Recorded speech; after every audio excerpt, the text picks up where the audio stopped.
So thank you all for coming. I was asked to say a few words about this chanting of Hare Krishna. The chanting is delivered from the spiritual world by Lord Chaitanya Mahaprabhu in this age. How many have heard of Lord Chaitanya Mahaprabhu? So he's the inaugurator of the Sankirtan movement. And what he's doing is he's bringing through the holy names, and especially through his own chanting of the holy names, he's making Krishna manifest within this age of Kali on this planet. And therefore is giving us the opportunity to actually directly associate with Lord Krishna. And that association will depend upon how we learn to accept the holy name.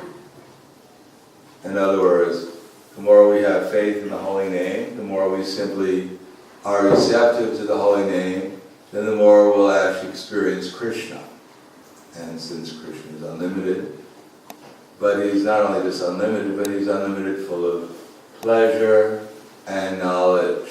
Those two things are quite interesting for everyone. Become aware of things as they actually are, and at the same time feel happiness, if not positive transcendental bliss, coming from the spiritual platform. So of course our normal state of existence in the material world is full of anxiety. And generally speaking, we're so much in anxiety, we don't even realize we're in anxiety. And when we're a little bit more in anxiety, then we think we're in anxiety. When it goes down slightly, then we think we're in bliss. But actually, the very nature of the material world has to be anxiety, because this body that we have, which is the basis of our material existence, is only here for a very, very, very short period of time. And in spite of all our very sincere attempts to protect it, to make it feel good, to do whatever is necessary to make it happy, still it keeps on growing older and older and getting diseased, and then eventually most bodies, even our body, might even die. Of course, there's only rumors like that, but can't take it too seriously. But in the meantime, in spite of all the problems of this material existence, and in Kali Yuga, believe it or not, it's the worst of all the different times. Although we're led to believe that we're advanced civilization and all this technology has made people so happy and blissful, because they can go outside on the street and see how happy and blissful everyone is. How everyone's just dancing in the street due to the being overwhelmed with bliss. And everyone has a big smile on their face because of technology.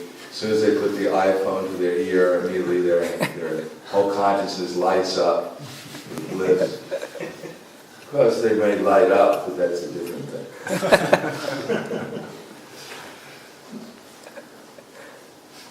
So everyone's looking for the source of pleasure. According to Apple, it's in the iPhone. And if you can't find it in 7, just wait for 8. So everyone is sincerely, since time immemorial, what to speak of Kali Yuga, everyone is always looking for some peace and happiness. So to find it in some vibration, of course many people do that. Music is always very popular. People can listen to any kind of music and find some kind of absorption in it. But these names are very special, and if we actually learn how to become receptive to these names, then we can actually see it change in our experience. Of course, we can't expect that within 15 minutes or an hour or a day or something, then suddenly the whole spiritual world will just open up, chariots of Vaikuntha will come, and we'll get aboard and say goodbye to everyone, if we have time. Oh, it may take some time, and anyone who chants Hare Krishna will see that there is a change in their experience. The problem is we're very prone to forgetfulness. We can be in ecstasy at one moment, and the next moment completely morose, and forget that we were in ecstasy 2 seconds ago. Because the nature of Kali Yuga especially is that our memories are quite short. But still, if one is fortunate enough to take this chanting seriously, and especially these beads that we have called japa beads, these beads are very important because they give us an opportunity to chant Hare Krishna even when we don't feel like it.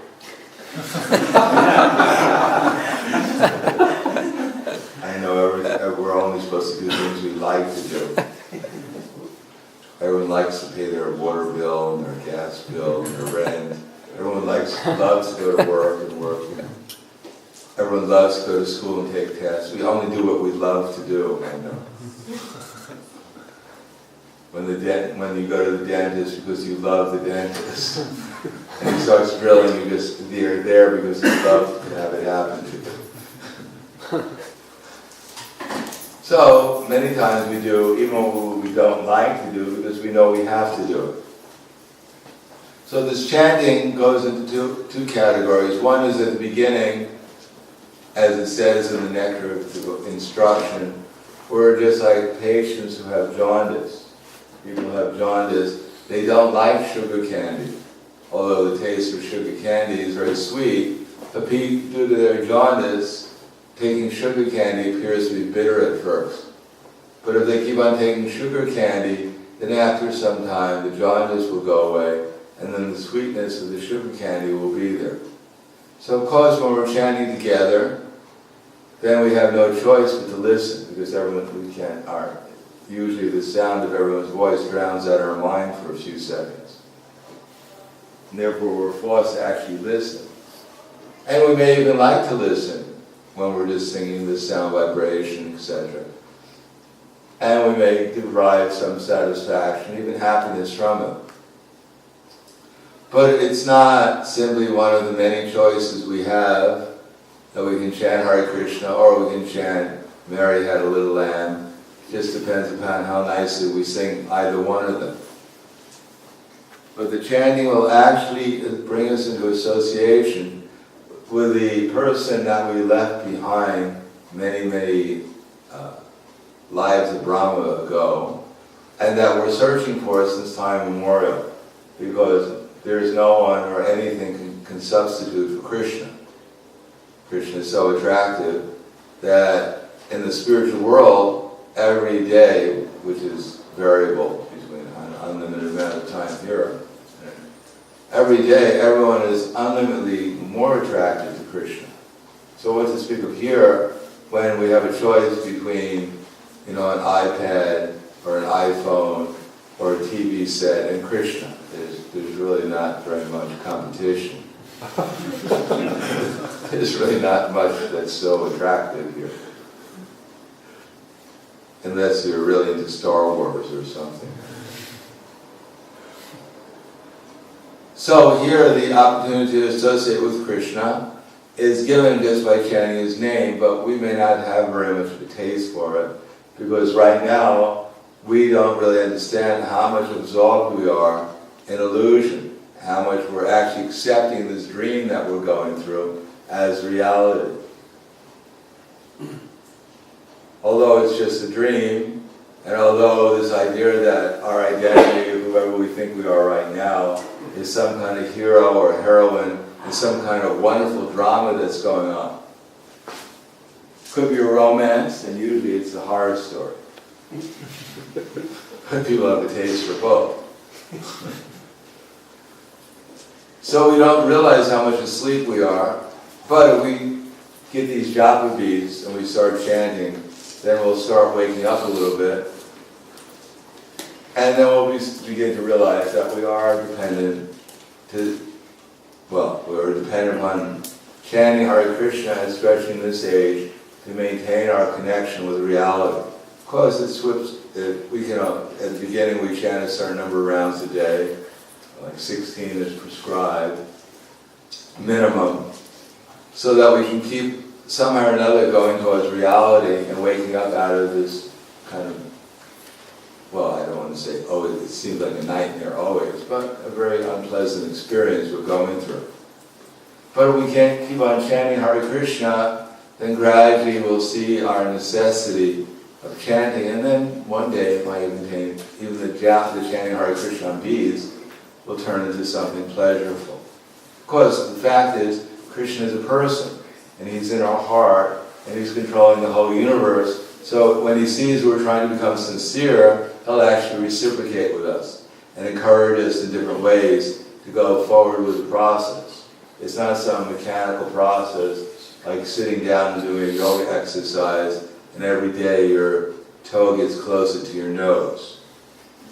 And then one day your toe actually hits your nose and you light up like a candle in ecstasy. And then you make plans so it can go beyond your ear, and who knows what's going to happen then. It's not some mechanical process. Actually, Krishna will reciprocate if we actually learn what the process is and try to follow it to the best of our ability. Then gradually we'll see that there's a helping hand can be in our lives, who's unlimitedly benevolent, and all his friends very nice too. So if we try it out, we can see it works. Especially this chanting of japa, and we have these books, of course. I don't think I don't know whether they're over here, that explain the whole process. They explain about Krishna, they explain about ourselves, and if we read it after a while, and we chant japa especially, after a while everything will make more sense.